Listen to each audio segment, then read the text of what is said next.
The key roles of the practitioners working with the children is that role of observation and that really close detail of what actually happens then and what the children do and why they do what they do. And that can be recorded in a number of ways.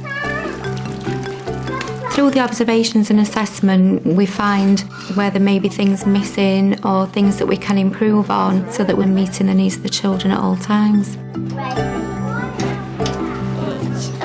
The observations are great to move individuals on, but they can also be used to move the whole sitting on.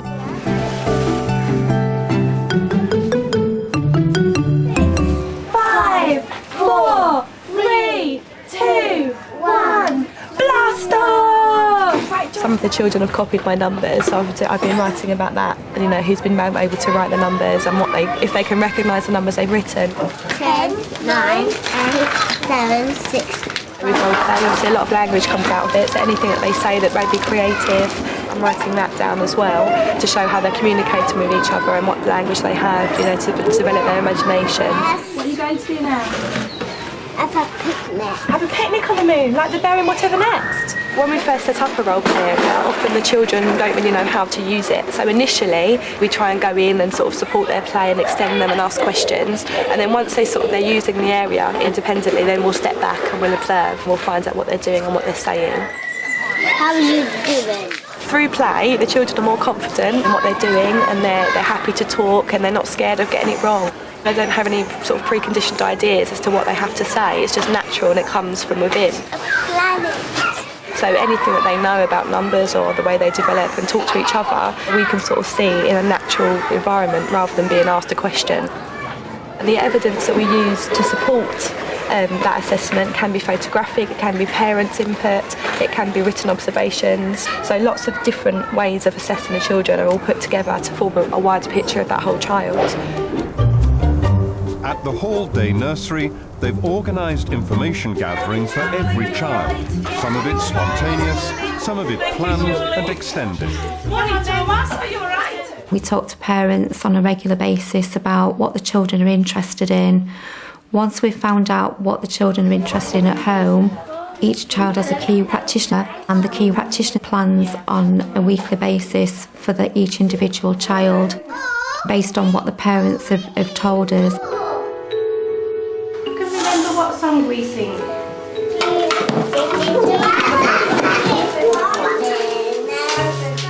We also do a series of observations. We do snapshot observations throughout the day, which are collated at the end of the week, and all that is put together in order to plan for the child's next steps. Where are you going on your holiday then?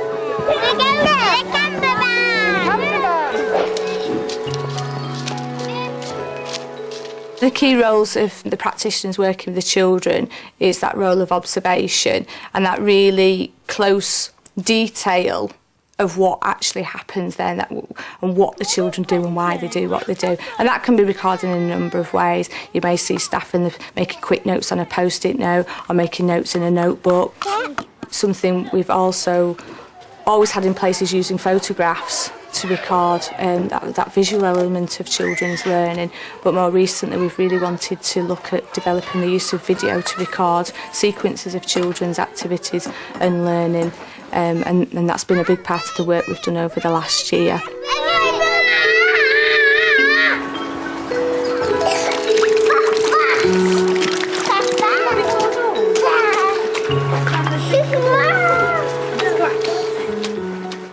The video is just really valuable in many ways for collecting the language and the interactions that the children are using, particularly between each other, and not having to paraphrase the things that they're saying if I was writing it down. And you can capture just the noises and the gestures and the body language that these young children are using throughout all the play, so it's really valuable.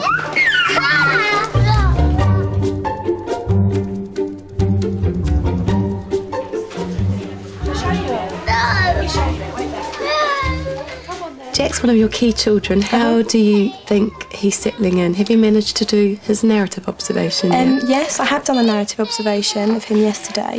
I think generally, you know, he comes in and he's quite attached to Mum still. He doesn't want her to go, but he's beginning to manage that transition, you know, a bit better, in the sense that he won't scream, you know, I want my mummy, I want my mummy, like he was doing, That's you know, true. last week. Yes, yes. And that you can sort of console him and try and distract him with other things. You've got to go. At Clapham Manor, Julia and Tammy are looking over Jack's first assessment, just a week after he started with them. They've talked with his parents too, and are combining all they've found out to monitor his progress. And that he shows an interest Their plans for Jack make sure that new experiences, routines and interactions support his next steps. He was using lots of shiny materials to make a picture, and he was quite confident in selecting his own materials, you know, so he selected some string and some thread and some paper. And then he said to me, I want the paint, and he pointed up at the shelf. So I showed him that he could go up and get it himself, so he independently went over and he climbed up, he selected his paint, he squirted some on, and he said, oh, I'm going to paint it now, I'm going to do it now. So he painted it on. I've assessed that, and I've put for creative development, for there being creative strands, that he's able to talk about his personal intentions and describe what he was trying to do.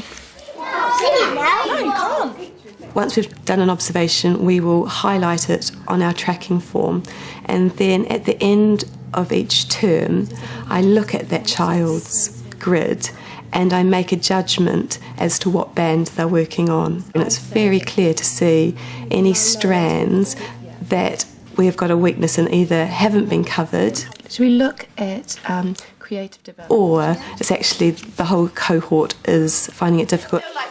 Leaders and managers need to keep an overview, stepping back from the day-to-day every so often to review how all the children are developing. This cohort of children has been very interesting. We've got a very large group of boys, and I really had to think hard about how I was going to resource that. These young boys will not be wanting to sit down at a table, they will be wanting to stand up. So I removed the tables, brought back sand and mortar inside, and then still realising they need opportunities to make marks. And there are, you know, a few girls, so they still need to have provision. And we've also tried to choose topics that will engage boys' learning. So, for example, we're doing space at the moment, and then we're going to be moving into dinosaurs and volcanoes, and then going into traditional tales.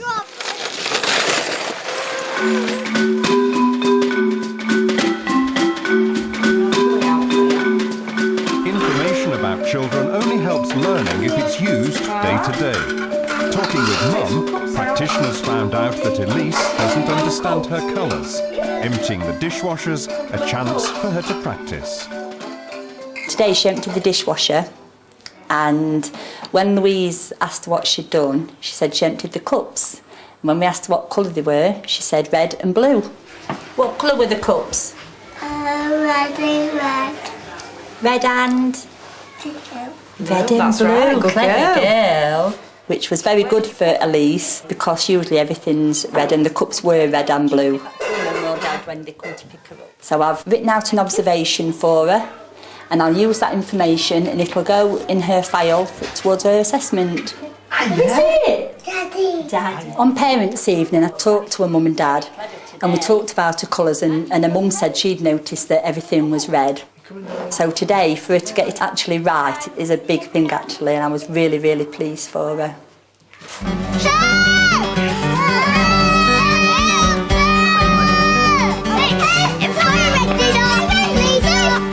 Ongoing observations generate a substantial amount of assessment evidence day by day. Reflecting on what's important to keep is essential.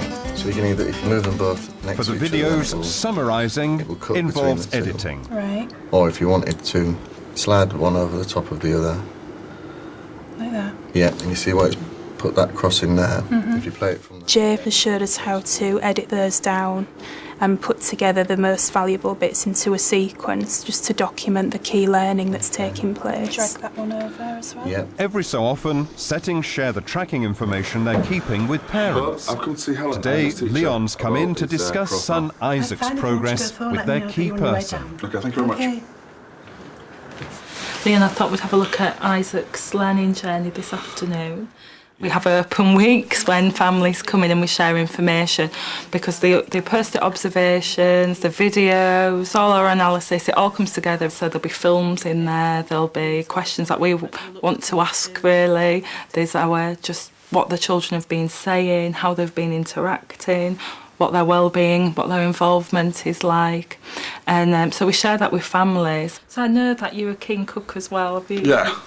So that's a perfect opportunity to sort of help develop language skills. We can offer support for next steps with families as well. We can say, have you noticed this at home?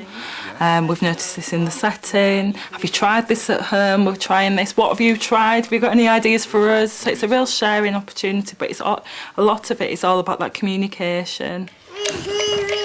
When assessment information is organised in a systematic way, it helps staff to ask the right questions about each of the children. How are they developing? What are they good at? And where do they need support? What we have done is put staff into smaller groups, what we call an analysis time, and we were very clear on calling it analysis time because that's what we wanted to achieve. I think in the past we've very much gone straight from an observation into a planning process, where what we really wanted to look is what that really meant, reflect on that as practitioners and what the children were learning, and really have some detailed time to look at that, and that's been really successful. Sliding down the hill. We collect data using Lutheran scales of wellbeing and involvement, and we collect those alongside looking at the ages and stages of development that children are engaged with, and it's all that together that gives us those pictures of the whole child, but also then gives us those patterns across the whole setting about what's happening and what we need to make those more strategic decisions about. In itself, assessment information can't support progress. It's analysis that enables Jess to answer questions she has about her key children. At the hall, they use a system called the PLOD, Possible Lines of Development, to organise their thoughts. It's important that each key practitioner does have time away from the children where they can sit and they can actually plan the next steps for each individual child. Hi, Jess. Yeah. Right, we've done an observation on Oliver this afternoon. Yeah, I have. Communication and language we're going to focus on.